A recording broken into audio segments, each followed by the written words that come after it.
Welcome to an introduction to accounting, brought to you by Parkbench Tutors. If you want more information about Parkbench Tutors, look us up at parkbenchtutors.com, or you can find us on Facebook. In this short podcast, we're going to continue our work on costing and variances, and we shall look at material variances. Variance analysis is very important in costing. It's where we compare standard costs with the actual costs, and the differences between these are what we term the variances. And in managerial accounting, we look at three things. We try and identify the variances, but more importantly, we look for the causes of those variances, and we see if, having found the causes, we can determine whether any corrective action is required. So our example is going to be the production of the polar coat by Dream Designs, and we have figures for the raw materials, the amount of raw material that we have, its price per unit, the amount of labour time it takes, the price we pay for labour per hour, and the price that we attribute to variable production overheads. And we have a fixed production cost, those are fixed overheads of 30,000, and the budgeted production is for 3,000 coats during the period. So let's consider the variances for a period of production of the polar coat. The budgeted costs are for 3,000 coats, therefore that would require 6,000 kilograms of raw material. It would require 12,000 hours of labour, £10 an hour, and it would be 12,000 hours at £5 an hour for the variable overhead. So you would be using 30,000 pounds of raw materials, 120,000 on labour, 60,000 on variable production overheads, and our fixed production cost remains at £30,000 for a budgeted production of 3,000 coats.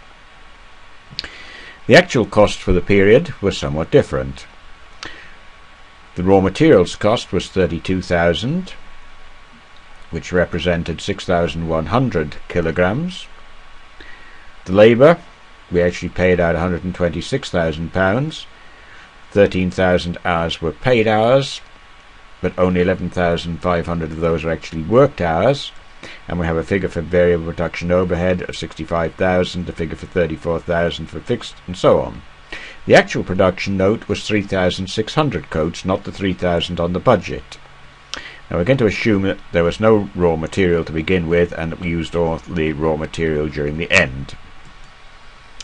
So, supposing we make a simple comparison of the budget with actual costs, we can see that all of the figures turn out to be adverse. In other words, the budget was for 30,000 for raw materials, the actual cost was 32,000, so the variance appears to be 2,000 as an adverse or unfavourable variance, and similarly for labour and so on.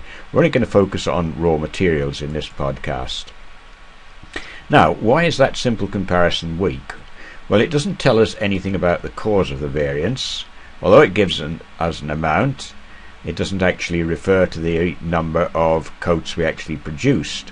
So we're looking now for any causes of those variances. Can we identify them? Can they be explained? Can remedial action be taken? We know obviously one thing to take into account was we produced more coats than had been expected. There are two other possible causes for variances. The cost of the material can differ, the amount of the material used can differ. So what we do is use standard prices or standing costs, so that the fact that a different number of coats were produced is not going to affect our material variances arguments. So we know each coat uses 2 kilograms of material, the cost £5 per kilograms. So how much would it normally cost in raw materials to produce 3,600 coats at standard price? Well, if they use 2 kilograms of material at £5 per kilogram, that will work out as £36,000, whereas our actual cost for producing that number of coats was only 32,000. So in fact we have a favourable variance. The cost is actually lower than expected. You can see now how it differs from just doing that very rough comparison with a budget. Right, so we have a favourable variance of £4,000. Now let's look at the price we paid for the materials. The cost of 6,100 kilograms, that's what's actually used, should have been 30,500 at standard prices. but we actually paid 32,000. So if you work that out, that worked out at £5.25 per kilogram, which means that the variance here is adverse. In other words, the costs were greater than expected. So the materials usage variance is the next thing we want to look at. The standard usage for 3,600 coats would be 7,200 kilograms, but the actual usage was 6,100. So the variance was 1,100. In other words, we used 1,100 kilograms less than we expected to. So our variance at a standard price per kilogram is 5,500. In other words, our usage is much lower than expected. So let's reconcile this. The standard cost of materials for producing the actual number of coats is needed. Then we add anything that increased the cost, that's any adverse variance, and we subtract anything that reduced the cost, that's any favourable variance.